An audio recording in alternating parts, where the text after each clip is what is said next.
Good morning, Super Scholars. Before we look at what we're doing for today, we're going to go over our weekly vocabulary. The first vocabulary word is data. Do you remember what data means from last week? Data is another word for information. If you want to know something about a group of people, you can collect data by doing a survey. A survey is when you ask a group of people the same question and you keep track of their answers. Today is Monday. We're going to work hard to make Monday marvelous. So let's look at what we're doing for math. Our learning intention today is I am learning to gather, organize, and represent data. I see three key words in that learning intention that tells me what I need to be able to do to meet this learning intention. One, I need to be able to gather. Two, organize. And three, represent my data. So the first thing you're going to do today is create your own survey. Pick from one of these guided questions and fill in the blanks. So an example is, would you rather be a child or a grown-up? One more example is, which do you like better, spaghetti or pizza? There are also other guided questions that you could choose from. Do you blank or blank? Which is harder for you, blank or blank? Are you blank or blank?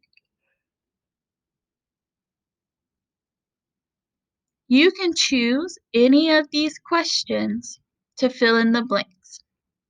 After you have created your own survey, you're going to ask people at your home to answer the question. This is the gathering part. Once you have gathered your data, move on to part 3. Record your answers like this example.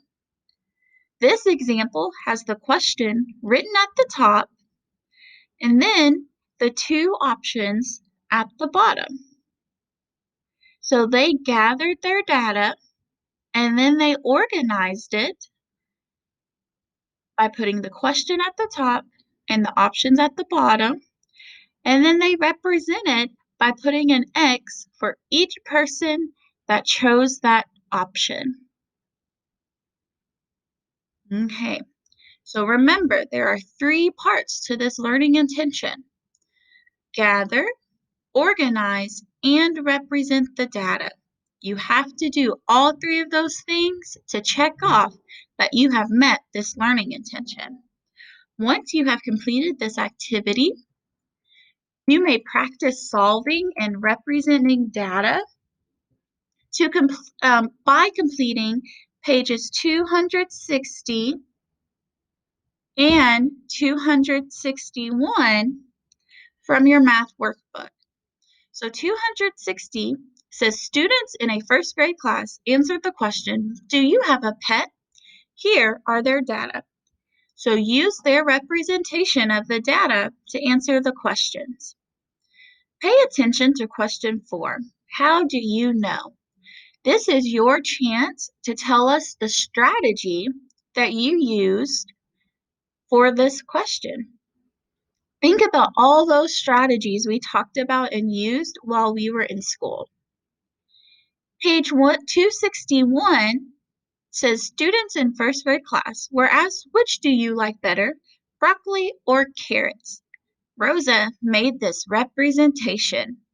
So you are going to use Rosa's representation to answer the questions below.